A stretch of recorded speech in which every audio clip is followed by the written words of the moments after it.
இன்னைக்கு காலையில மாத்திரை போட்டாங்களா? எவ்வளவு நேரமா மயக்கமா இருந்தாங்க? தெரியல டாக்டர். என்னங்க டாக்டர் இப்போ அம்மா எப்படி இருக்காங்க? அவங்களுக்கு பிபி சுகர் லோவானதுனால இன்னும் மயக்கமா தான் இருக்காங்க. ஒழுங்கா சாப்பிடுறாங்களா? காலையில சாப்பிட்டாங்களா இல்லையா? என்ன மாத்திரை போடுறாங்கன்னாவது தெரியுமா? எங்க கிட்ட பிரிஸ்கிரிப்ஷன் இருக்கு. கொடுங்க. ஏன் டாக்டர் சொல்லுங்க. இப்போ உள்ள போய் நான் பார்க்கலாமா? மயக்கத்துல இருக்காங்க, இப்போதைக்கு பார்க்க முடியாது. கொஞ்ச நேரம் வெயிட் பண்ணுங்க. ஆனா பிபி சுகர் இந்த அளவுக்கு லோவாக விட்டுருக்க கூடாது. என்னப்பா இப்படி சொல்லிட்டு போறாங்க? ஒன்னும் ஆகாது, அவளுக்கு சரியாயிருவாடா. கோமதி அத்தைக்கு எதுவும் ஆகாது மாமா. வேப்பா மீனா அவ சாப்பிட்டா இல்லையாண்டு கூட நம்ம யாருக்குமே தெரியலையப்பா. அவன் மேல நான் என்ன அக்கறை இருந்திருக்கேன்னு பாருப்பா. சித்தப்பா அத்தை எப்படி இருக்காங்க? பழனி, கோமதி உசிருக்கு எந்த ஆபத்தும் இல்ல. அக்கா கண்ணை தான் திறக்க மாட்டேங்குது. சுகர் பிபி இதெல்லாம் ரொம்ப இறங்கி போயிருக்கு. நான் என் மக கூட இருந்தா நான் அவளை அப்படி பார்த்துப்பேன் இப்படி பார்த்துப்பேன்னு பெருசா வசனம் எல்லாம் பேசுனேன்.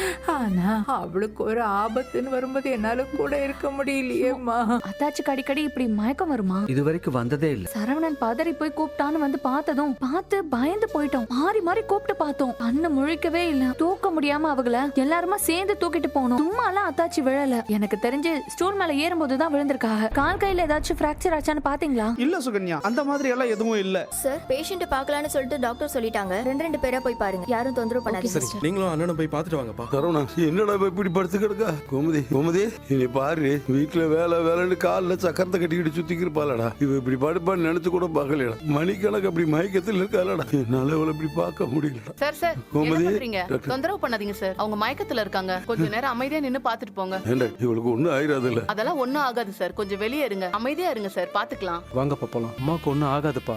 மனசு ரொம்ப வலிக்குதுடா. அம்மா சீக்கிரமாவே கண் முழிச்சிருவாங்கப்பா.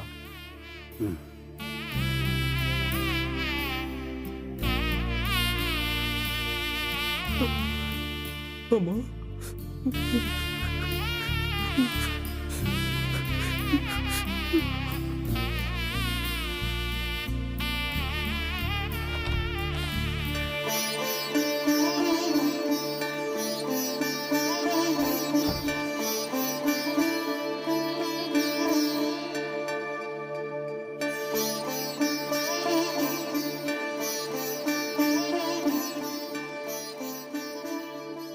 யாரு வேணாலும் வீட்டுக்கு போங்க. நான் ஆஸ்பத்திரி விட்டு எங்கேயும் வர மாதிரி இல்லை. மாமா, வீட்ல அரசி அப்பத்தாலாம் தனியா இருக்காங்க. நீங்க போய் கூட இருந்தீங்கன்னா கொஞ்சம் ஆறுதலா இருக்கும்ல. ஏப்பா இவளை இந்த நிலைமையில விட்டுட்டு நான் எப்படிப்பா போறது? மாமா, நாங்க இருக்கோம், பாத்துக்கிறோம் மாமா. நீங்க கிளம்புங்க, கொஞ்சம் வீட்ல போய் ரெஸ்ட் எடுங்க. சரிப்பா, கொஞ்ச நேரமாவது இருந்துட்டு போறேனேப்பா. சரிங்க மாமா. அப்பா அப்பா, அம்மா எப்படிப்பா இருக்காங்க? அண்ணே, அப்பா என்ன எதுவுமே சொல்லாம போறாங்க? அம்மா இன்னும் மயக்கமா தான் இருக்காங்க.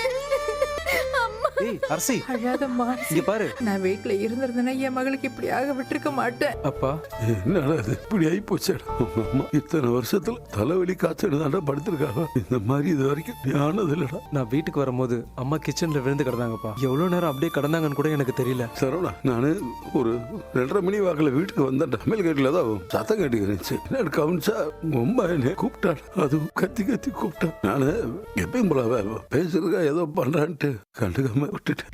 நான் கண்டுக்காம அவளை விட்டதுனால இப்படி கஷ்டப்பட்டு படுத்திருக்காங்க. அவளுக்கு ஒன்றும் ஆகாதுடா, சரியாயிருவா.